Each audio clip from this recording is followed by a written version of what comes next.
presentamos este libro, que es la primera edición moderna, crítica y anotada de las Academias Morales de las Musas, publicada en 1642 en Burdeos por Antonio Enríquez Gómez, autor conquense del Siglo de Oro. Este libro pretendía ser un corpus lírico-narrativo que presentara al público una variada muestra de su producción literaria.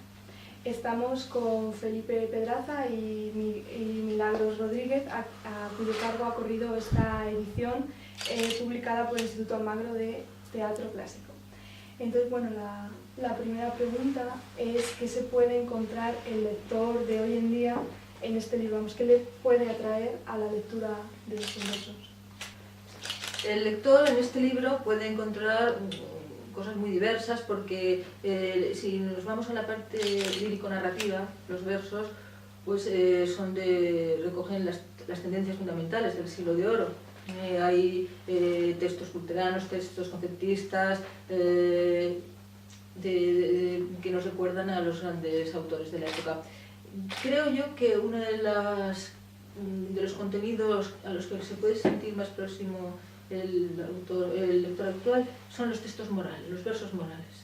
Hay una que tienen, al fondo está la imagen de Quevedo, ¿no? Hay una serie de textos morales que, aparte de que tienen una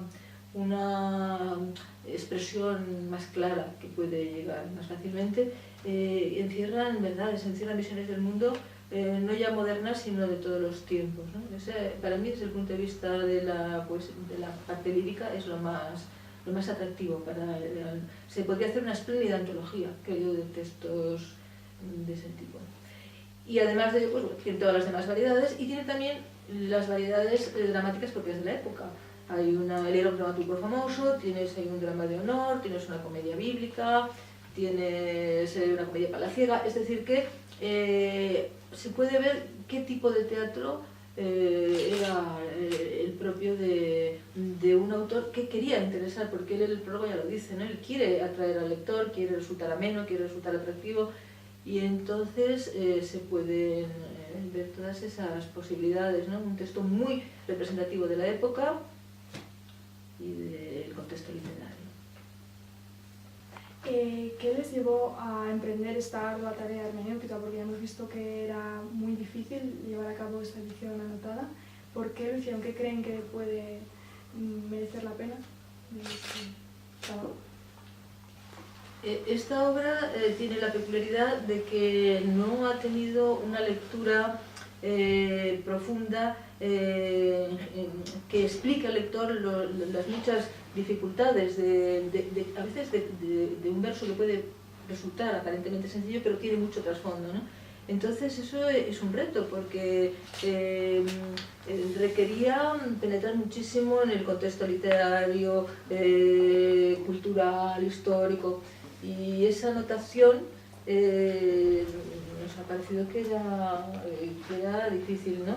Y que convenía abrirla a la actualidad, aparte de ofrecer un texto, el texto primitivo que tenía las lecturas más correctas y puntuarlo convenientemente, porque cuando tú estás trabajando en eso, a veces puedes estar horas pensando dónde va la coma, porque según donde vaya una coma, pues esto significa una cosa u otra muy distinta, ¿no? Entonces, eso fue lo que nos gustó sobre todo la idea, ¿no? Que merecía este texto la pena de trabajar en él, porque no se conocía en esas profundidades, ¿no? Solo se había quedado, después ya de la edición del siglo XVIII, se han hecho ediciones parciales, pero no han penetrado en la explicación de los versos, porque no era su objetivo tampoco, claro. Y dentro de la literatura de su época, que es el Siglo de Oro, en la que ya destacan grandes figuras pues como Lope de Vega, Calderón, Quevedo, ¿qué tiene que aportar Antonio? ¿Qué podemos destacar como particular suyo?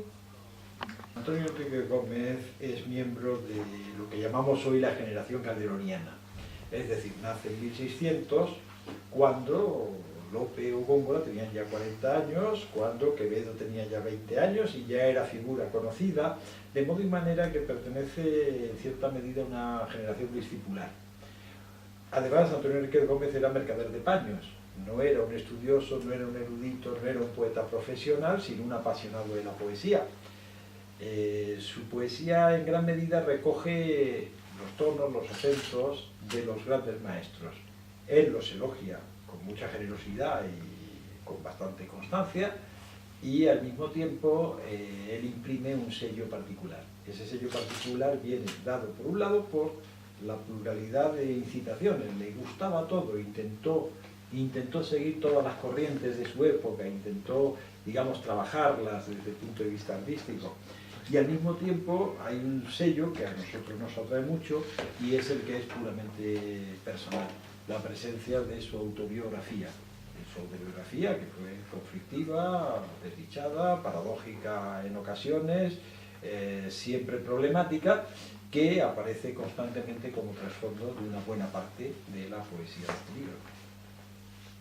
Bueno, teniendo en cuenta lo prolífico de este autor y que fue muy aclamado en su tiempo por el público, también lo curioso de su vida, que siempre pues, llama la atención, ¿cuál sería la razón de que haya caído tanto en el olvido en nuestros días?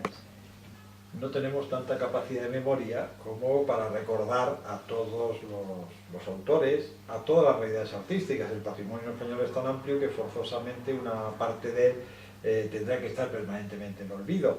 El caso de Enrique Gómez es peculiar. En parte lo hemos olvidado porque tiene un lenguaje difícil, complicado, que en su época, con un público muy literaturizado, muy acostumbrado a estos juegos, podía tener éxito, pero que a un público más distante le resulta más dificultoso.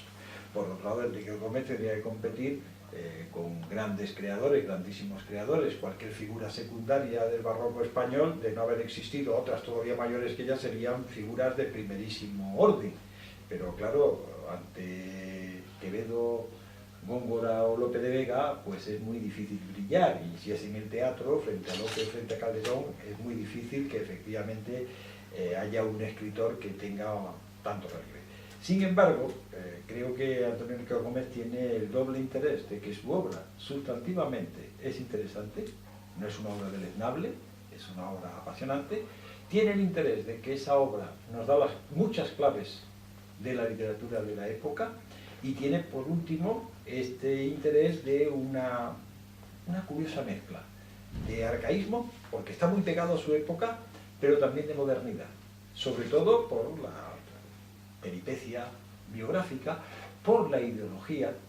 Enrique Gómez, en pleno siglo barroco, tiene muchas ideas que solamente llegarían a triunfar en Europa con el liberalismo. Faltaban 2 siglos para que esas ideas fueran en fin, digamos, comunes, ¿no? Todos estos elementos amalgamados efectivamente convierten a esta obra, por un lado, en muy recuperable, pero también se comprende que haya estado un tanto o mucho olvidada. Hemos desconocido muchos de los datos, hemos tenido muchos datos confundidos sobre él a lo largo de la historia, y solamente en estos últimos 50, 60 años es cuando hemos empezado a conocer las coordenadas, primero biográficas, y ahora mismo creo que estamos haciendo un esfuerzo, y esta obra creo que forma parte de él, de entender cuáles son sus coordenadas literarias y artísticas.